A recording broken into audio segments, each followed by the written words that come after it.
up, Tzu Chi volunteers in the Philippines carry out a quick survey in Tolosa of Leyte Province. We go back in time to discover why industrial wastewaters are discharged into Taiwan's farmlands. Welcome to DaAi Headlines. I'm Wendy Chen. Thank you for joining us. First up, in the Philippines, to extend their help to those that were devastated by Typhoon Haiyan, Tzu Chi volunteers traveled to Tolosa, south of Tacloban City, to conduct a disaster assessment. Seeing the destruction caused by the calamity, a Tzu Chi volunteer who was once a victim of Typhoon Kitsana in 2009 says that she finally realized the meaning of the phrase, "When we see suffering, we must constantly recognize our blessings." Prior to their departure, Marikina Tzu Chi volunteers in the Philippines traveled to Tolosa, south of Tacloban City, to understand the needs of local residents. Ito lahat, meron dito.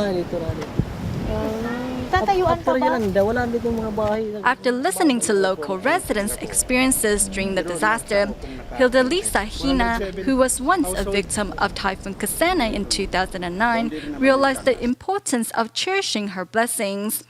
Many local residents are very sad because many people in this area passed away during the typhoon. All I can say is that people living in Marikina City are very lucky. Seeing the suffering in Tolosa, Angelita Villanueva, who is still training to become a certified Tzu Chi commissioner, is more determined than ever to walk the Tzu Chi path. Following Typhoon Kitsana, I vowed to become a full-time volunteer.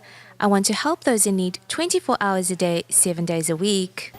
As Tolosa is located along the coast, the local government had thought about relocating the neighborhood. Unfortunately, the typhoon came before the plan was carried out. We have been thinking of relocating the neighborhood. Right now, we are still figuring out what we can do with this piece of land. In Tolosa, most of the residents make a living by growing coconut trees or fishing. Following the disaster, locals can only make a living by joining Cash for Work program launched by the local government. We need to build a new boat and make ends meet. If no one is willing to reach out a helping hand, we will definitely be living in hardship. This over here is my old house. My home was completely destroyed in the typhoon. I'm using the wood battens on my damaged house to build a new one. Today is December 31st, a very important day for the Filipinos. Tomorrow, everyone here will be celebrating the new year. Although many homes are still in the rebuilding process, many residents have decorated their temporary homes with festive decorations. In the Philippines, Christmas and New Year are the most celebrated holidays. I found these and I washed them. These were put up on December 24th, so we were able to celebrate Christmas. Despite the long road to recovery, disaster survivors in Tolosa are determined to stand up once again. Following Tzu Chi's relief work in Tacloban City of the Philippines, volunteers next organized a tea gathering for Chinese entrepreneurs in hopes of inspiring them to give a little of their love. Meanwhile, another group of volunteers traveled south to carry out a quick survey in the municipality of Tanauan and will provide further assistance if needed. Early in the morning, Tzu Chi volunteers arrive at the municipality of Tanauan, another town south of Tacloban, for a quick survey. What appears before their eyes are scenes of devastation. The typhoon was similar to a tsunami. The water came and subsided a total of 3 times. The second wave was the highest. Many of those who survived the first wave had to climb up coconut trees. As life must go on, some residents turn a broken fridge into a boat so to make a living. Tzu Chi volunteers later come across a father and daughter pair who lost family members to the typhoon. His wife, who was 9 months pregnant, and his 5-year-old son passed away during the typhoon. Now there is only him and his 1-year-old daughter. As volunteers visit a nearby school, they see only dilapidated classrooms. It goes to show that the warnings before the typhoon were not effective. The water had flooded this area, and though they were on higher ground, they were still scared. They didn't know the government had warned them about the typhoon and thought there was only going to be strong winds. With the south of Tacloban still in ruins, Tzu Chi volunteers work to assess the number of residents in need to plan for further relief work.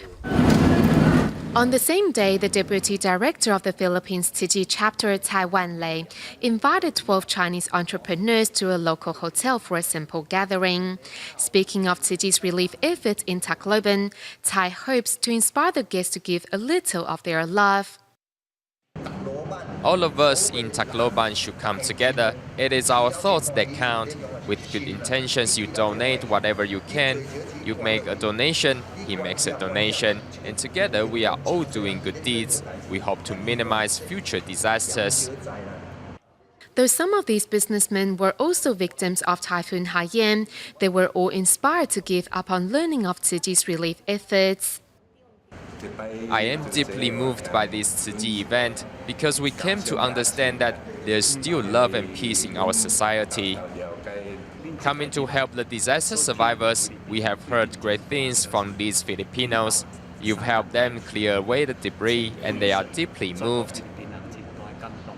At the end of the event, the 12 entrepreneurs all signed up to become Tzu Chi members, vowing to work with Tzu Chi volunteers to reach out to those in need.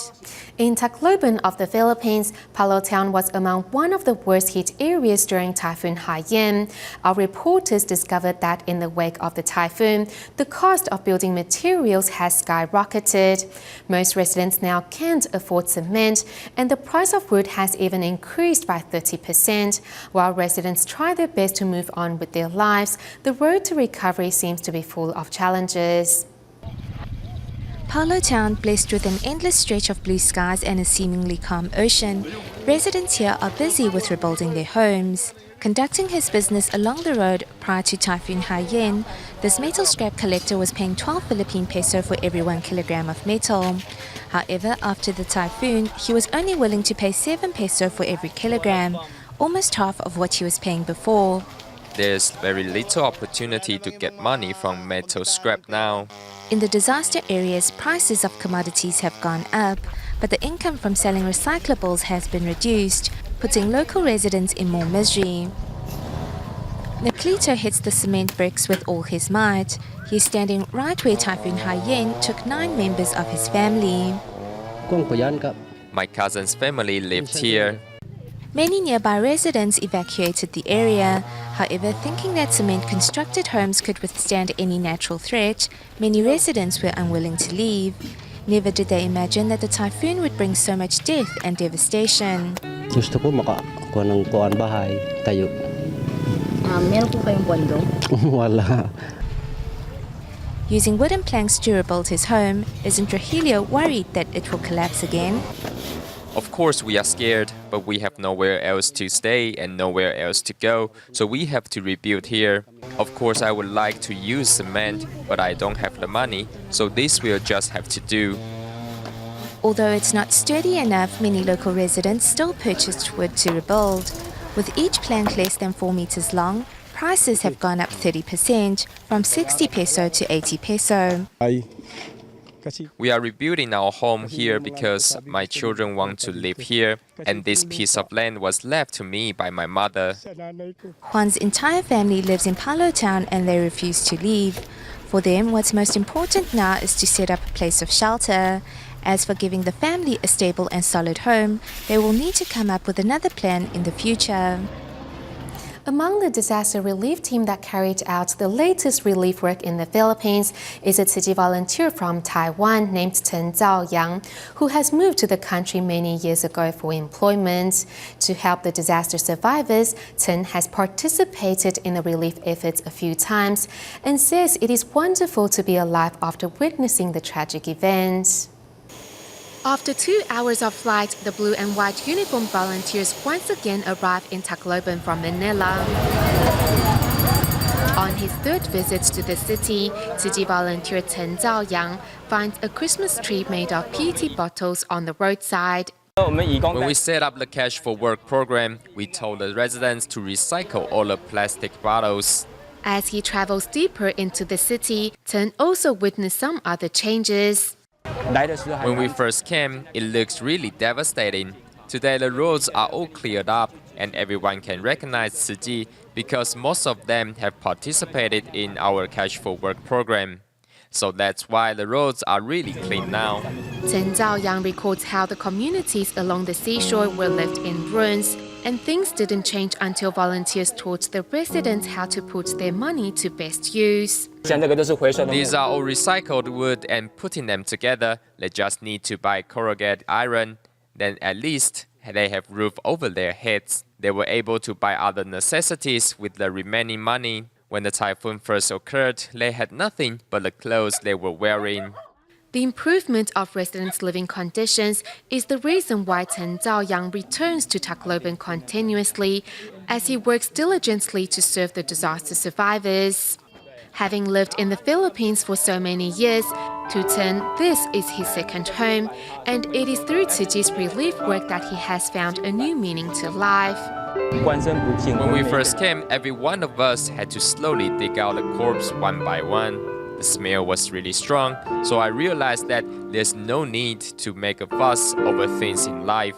Knowing how life is full of the unexpected, Chen Zhaoyang vows to continue bringing love to every needy corner of society.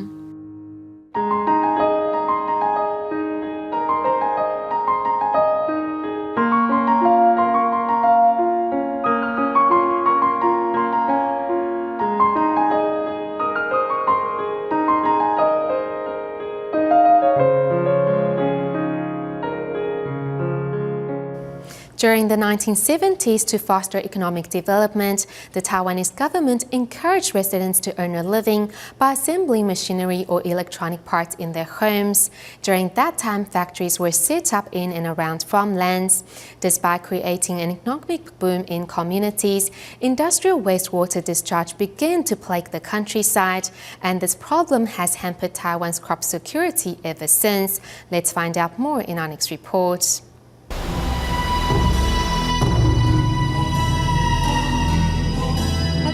Pollution is a long-term problem in Taiwan. Recently, in Taichung and Zhanghua, such pollution has severely affected the livelihood of local farmers. 自家农田验出重金属污染，令停工，按管限期封死，负责人碎屑和有色溶剂就只好饮用黄钱稀里混浊浓稠的白色污水。The report said that our rice contains heavy metals. Our fields are worthless. No one will buy our produce. The major cause of soil pollution is the proximity between factories and farmland. In Taichung, there are many electroplating factories. Most of them have no license, and they are found operating in and around nearby farmland. Up to 60,000 illegal factories were erected in farming areas, all discharging toxic waste.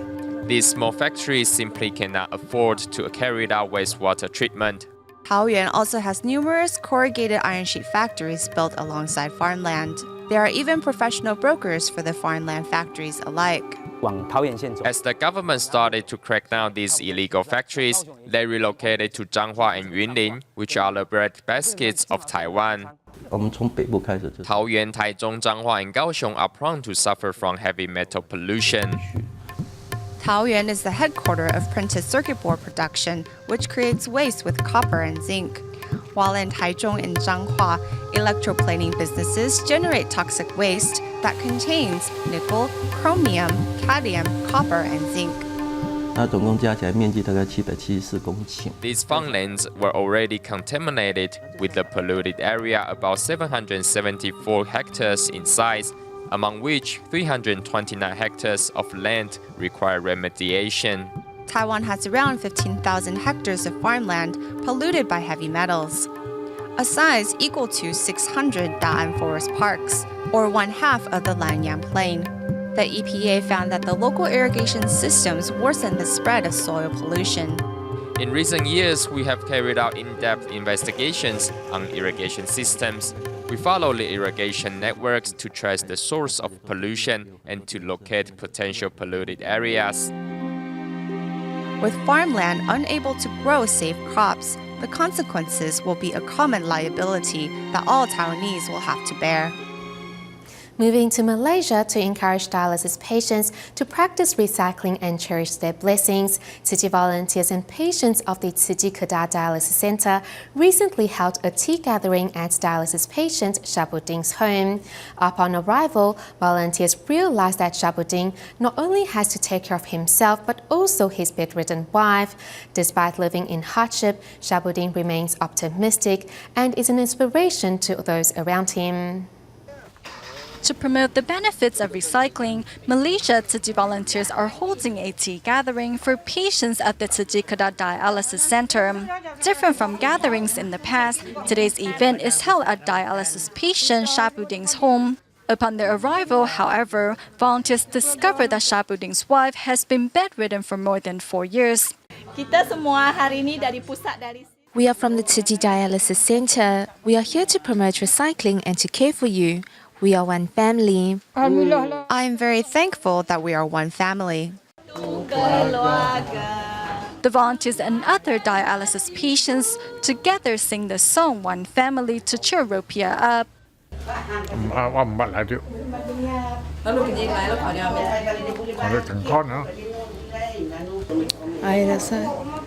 I think I am much better off when compared to her. She's bedridden. I feel very bad for her. Other than receiving dialysis treatment on a regular basis, Shabuding also has to look after his bedridden wife. Despite the hardship and pain, Shabuding remains optimistic, and his never-say-die spirit has touched the hearts of many dialysis patients. My legs were amputated, but I can still walk with my artificial limbs. I feel very bad for his wife because she can't walk on her own two legs. I think she is worse off than me. During the tea gathering, many patients expressed their thanks to Shabuding for his unconditional love and support. He is such a nice person. When I have to go home, he always offers me a ride to the train station. Thanks to Shabuding, dialysis patients at the Tzu Chi Kedah Dialysis Center realized the importance of cherishing their blessings and came to realize the true meaning of the phrase, when we see suffering, we must constantly recognize our own blessings. In Xiamen, China, over the past 10 years, Tzu Chi has held annual winter aid distributions to help impoverished families. Behind each winter aid distribution are a group of hardworking volunteers like Chen Xianying, the leader of the Tzu Chi Kitchen Volunteers team, who shows up at the Tzu Chi Xiamen chapter 365 days of the year, or 60-year-old Ji Ge-mu, who was formerly a recipient but now puts on a volunteer's vest to pay the love forward. 60-year-old Ji Ge-mu was an aid recipient at Xiamen's first ever Tzu Chi winter aid distribution 10 years ago. Now, however, he proudly dons a volunteer's vest. I'm here today as a volunteer. It's because of Master Zheng Yan's help that I can be here. I'm not a good speaker. In 2004, Ji Ge-mu was diagnosed with a massive angioma tumor that extended from his jaw to his chest. But thanks to Tzu Chi, he was able to receive surgery to remove the tumor. Back then, I didn't like to be around people. Now I've changed. I love being around people and volunteering my time. I'm really grateful to be able to have a chance to work hard. The years of winter aid distribution have slowly inspired local residents to extend their compassion to those in need. In and around the Xiamen area, now volunteers range anywhere from store clerks to college students. This is the third year I have joined. I volunteer every year. It's a work day today, and seeing so many people taking a day off from work to volunteer is really moving. There are over 500 volunteers here today. To be able to complete an aid distribution, much is involved. Besides assigning jobs to volunteers, feeding them is another daunting task. Thankfully, Chen Xianying is there to shoulder some of the burden. Kitchen volunteers are in charge of providing food for the liaison office.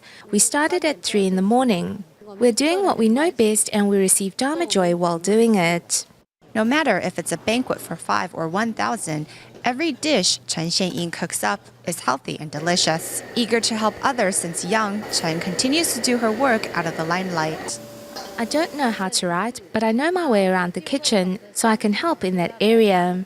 Everyone really appreciates Sister Xian Yin. She always gives her all in our winter aid distributions, year-end blessing ceremonies, and other Tzu Chi events.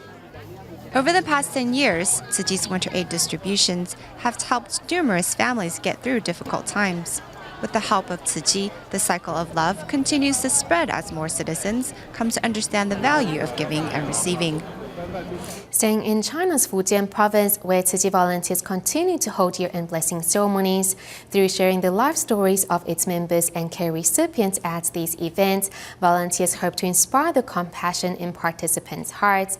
But first, we join another group of volunteers as they go door to door to hand out aid supplies to those who cannot make it out of their house to Tzu Chi's winter aid distributions. Tzu Chi volunteers in China travel to Damaoshan Farm in Xiamen, Fujian Province, bringing rice, cooking oil, and daily necessities into the hands of care recipients.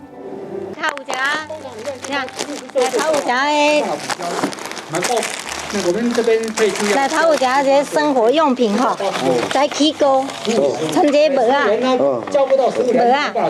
糜啊，这是这略清的嘞，吼，略清的嘞。 8 years ago, 41-year-old Huang Juntong was involved in a car accident that left him immobilized, thus leaving him in the care of his 86-year-old mother. Upon seeing the living conditions of the family, ICU nurse Bai Xiaojun was deeply saddened. Previously, when we worked in the ICU, sometimes patients' family members were unable to spend time with the patient. So as medical staff, we would stand in as their family. But seeing this scene here, my heart goes out to her. Meanwhile, in Zhangzhou, care recipient Dai Mu Lian persists in doing recycling despite her hindered mobility. Her husband works odd jobs making a meager income, but their family of 5 knows their blessings. Dai's family first met Tzu Chi at the winter aid distribution of 2011. Over the past few years, they have not only begun regularly practicing recycling, but also share their inspiring story at this year's year-end blessing ceremony. Thank you, Tzu Chi, for helping us get through difficult times. During the blessing ceremony, everyone lined up to receive their red envelope of blessing and wisdom, including Huang Huimu, who was unable to make ends meet after being involved in a car accident. Huang received Tzu Chi's assistance to help rebuild his home. Thank you, Tzu Chi. Thank you to all those who have helped me. It's been 5 years since Tzu Chi first stepped foot in Zhangzhou, and volunteers have been doing their best to inspire more residents to join Tzu Chi. Every year, stories that touch the hearts of the audience can inspire others to join our cause and join our Tzu Chi family. In the midst of blessings to welcome in the new year, Tzu Chi volunteers hope the seeds of love will continue to blossom. Back to Taiwan at the end of today's show, as the 1st of January also marks DaAi TV's 16th birthday. Unlike previous years where celebrations were held, some 20 staff members joined Tzu Chi volunteers in Danshui on a home visitation and helped clean up a care recipient's home. We'll leave you with these images. Thank you for tuning in. Goodbye.